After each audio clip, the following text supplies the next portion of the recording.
Ils ne sont jamais partis, ils sont revenus, ils sont arrivés. Bienvenue dans Betseu de Pau. Je m'appelle Michel, j'ai 61 ans, je suis retraité et j'habite sur les coteaux de Jurançon. Je suis béarnais et fier de l'être.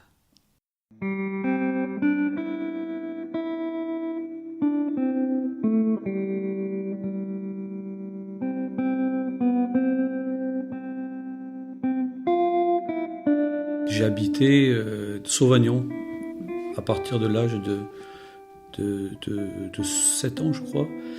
Ils étaient partis à Paris pour travailler, et puis mon père a été muté en Gironde, où on est resté 5 ans, et assez rapidement, il a eu sa mutation de receveur des postes à Sauvagnon.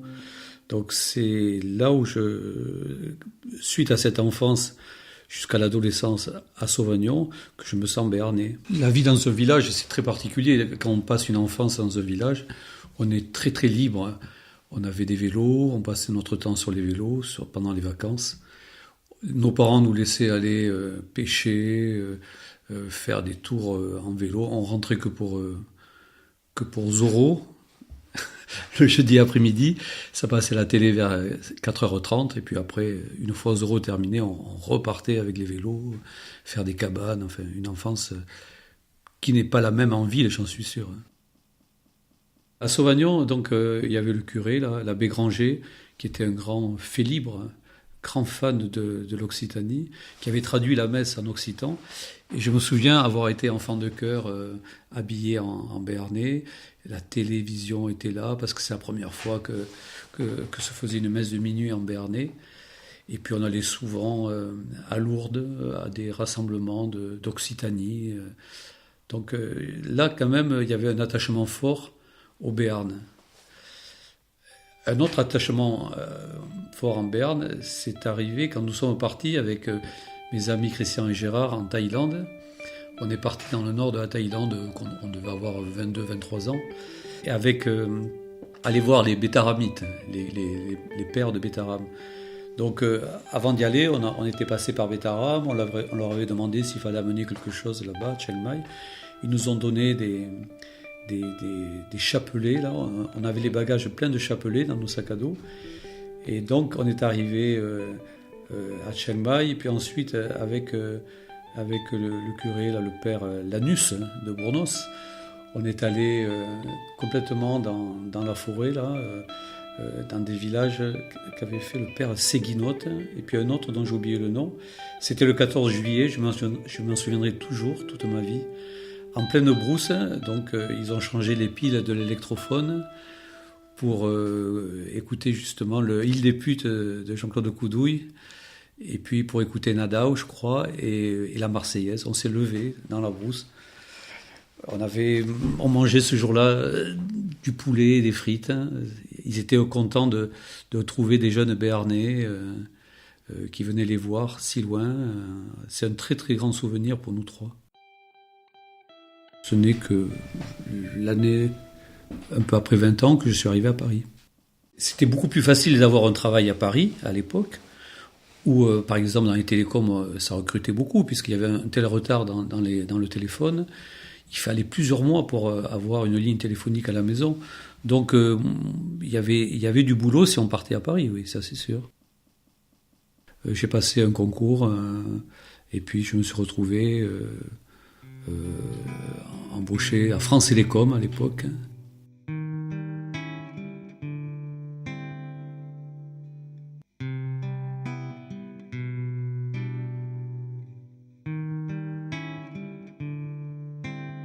Quand on arrivait à Paris, donc il y avait l'amicale basco-béarnaise. Bon, c'était un bal le samedi soir, ça m'intéresse pas trop. Il y avait aussi la pelote basque au quai du Point du Jour. J'y suis allé une ou deux fois, mais c'était surtout tenu par les Basques. Il fallait jouer aux mouches en faisant des annonces en basque. Je suis allé une ou deux fois, mais après j'ai laissé tomber parce que c'était pas mon truc. Puis ensuite, j'ai commencé à jouer au foot là-bas, et comme ça s'est bien passé, j'ai continué le foot avec pas mal de personnes qui venaient de province aussi, d'autres provinces pour la plupart, beaucoup de Bretons, voilà.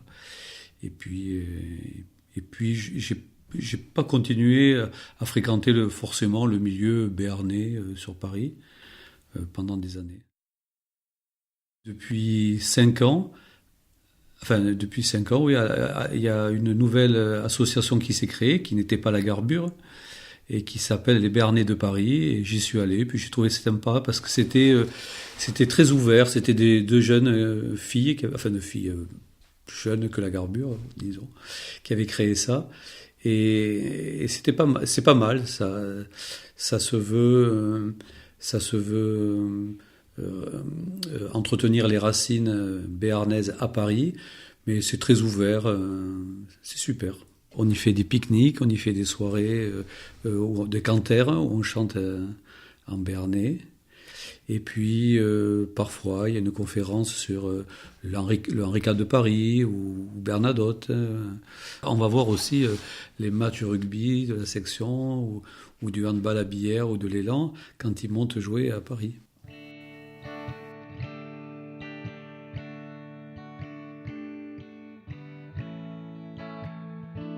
À cette époque-là, il faut savoir que pour la plupart d'entre nous, on a découvert les voyages au long cours. Donc avec nos premières payes, on est parti en Asie ou en Amérique du Sud. Et beaucoup de mes amis béarnais savaient que je pouvais les héberger pour qu'ils aillent prendre le train à Orly, l'avion à Roissy. Et donc ils venaient à la maison et j'ai vu pas mal de Béarnais là à Paris chez moi. D'autres venaient pour le salon de l'agriculture et je les sortais un peu dans Paris avec ma 2 chevaux ou avec le métro. J'ai passé des soirées sympas avec eux. C'était sympa. Ça fait du bien de se retrouver avec des Béarnais, avec des amis. Hein. Ça fait du bien aussi de leur montrer Paris, parce qu'ils sont curieux aussi. Ils ont entendu beaucoup de choses sur Paris, mais c'est bien aussi de montrer le Paris que je connaissais moi.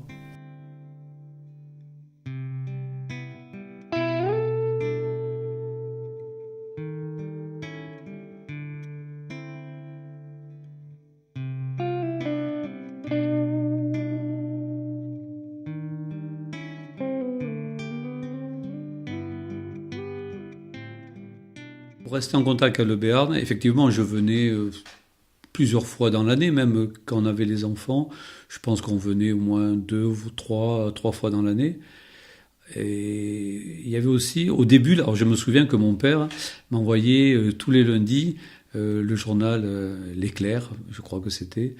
Il m'envoyait ça et pour les résultats sportifs, mais aussi pour garder le lien avec le Béarn. À l'époque, il n'y avait pas Internet. Et donc, c'était un bon moyen de garder le contact. J'écoutais Nadaw. Oui, Nadaw, ça j'écoutais, oui. Les disques de Nadaw que j'avais vus en 75 à Sauvagnon, à leur début. Donc, à l'époque, il y avait un renouveau un peu de la culture béarnaise. Et il y avait des danses folk. Juste avant que je parte à Paris, des danses folk, l'Occitanie qui montait, le chanteur Marty, je me souviens. Et puis c'était le début de Nadaw. Voilà, ça a fait du chemin depuis. Mon accent, je l'ai toujours gardé. Hein. Ça dénote, oui, au début, mes copains, ils rigolaient un peu. Là. Je parlais souvent du BHV. Le BHV, c'est le bazar d'hôtel de ville. Et je disais toujours le BHV. Ils me disaient, oui, le B est terminé, tu peux passer à autre chose. Voilà, parce qu'eux, ils disent BHV. Je ne voulais pas changer mon accent, ça fait partie de moi, de ma culture, de mon enfance, tout ça. Donc, ça ne m'a même pas effleuré l'idée de changer mon accent. Alors après, il faut reconnaître que quand on passe plusieurs années à Paris, je pense que l'accent, il s'efface un peu. Mais dès que je revenais ici, je m'apercevais que je l'avais un peu plus. Et puis je le reprenais, cet accent béarnais.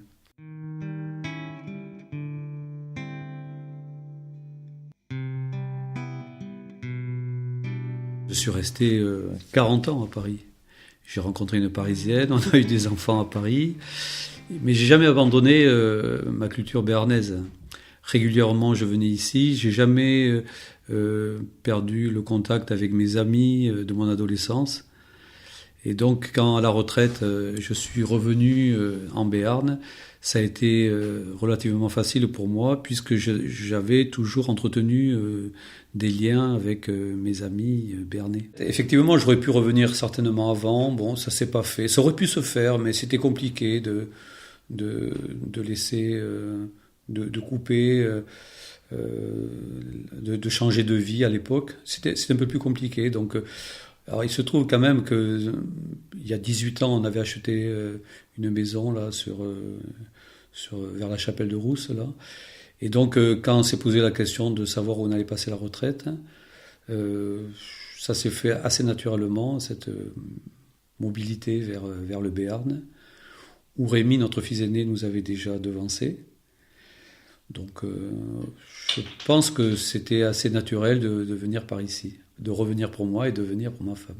On a toujours élevé nos enfants à Paris, mais ils venaient très régulièrement voir leurs grands-parents à Navailles ou à Pau, et ils connaissent toute la famille ici. Donc ils disaient d'ailleurs qu'ils étaient à l'époque élan béarnais Paris Saint-Germain.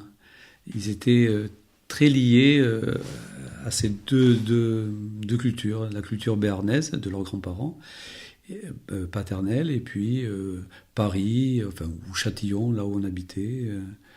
Et aujourd'hui, je sens qu'ils sont très attachés à la culture béarnaise, puisqu'ils vont voir les concerts de Nadao, et ils habitent dans le sud-ouest, pour pas dire à Pau, pour deux d'entre eux.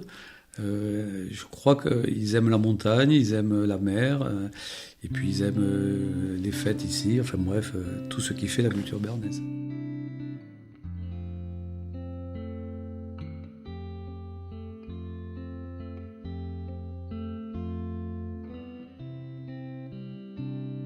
Le Béarn a beaucoup changé.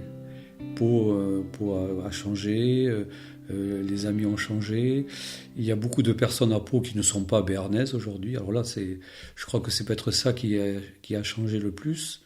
Beaucoup de personnes que je rencontre dans les assos ou même à la section ne sont pas originaires du Béarn.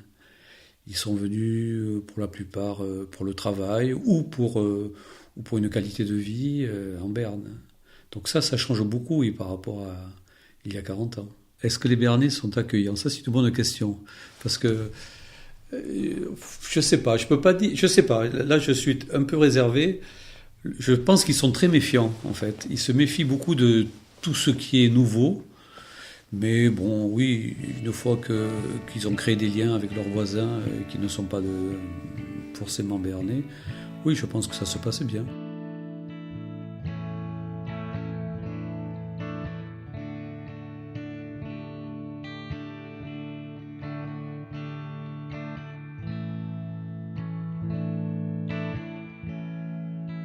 On les reconnaît parce qu'ils pratiquent le sous-entendu. Alors le sous-entendu, je pense que c'est dans la culture. On évite de dire du mal de quelqu'un, mais on le dit d'une façon détournée. J'ai des amis qui sont très forts en sous-entendu. D'ailleurs, le curé de Sauvagnon, là, Granger, il disait que le béarnais parle 3 langues. Il parle le français, le béarnais et le sous-entendu. J'ai un fort attachement à la section paloise, à l'élan béarnais, au Pau FC, à la JAB où j'ai joué. Donc, je crois que, bon, si je reprends la section, là, quand on va à la section, on va pas à la section paloise, mais on va à la section, avec les amis, là, je retrouve là-bas un fort attachement au Béarn.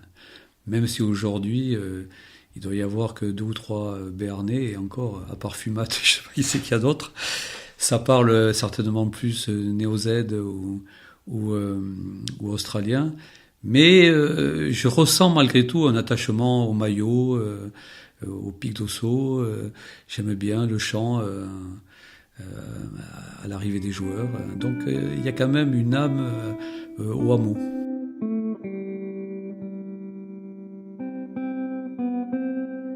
Le béret, je commence à le porter parce que longtemps, je le mettais pas, mais je comprends maintenant que quand tu vas au rugby justement l'hiver et qu'il fait froid, c'est très agréable d'avoir le béret sur la tête. Et à la section, tu passes inaperçu avec le béret.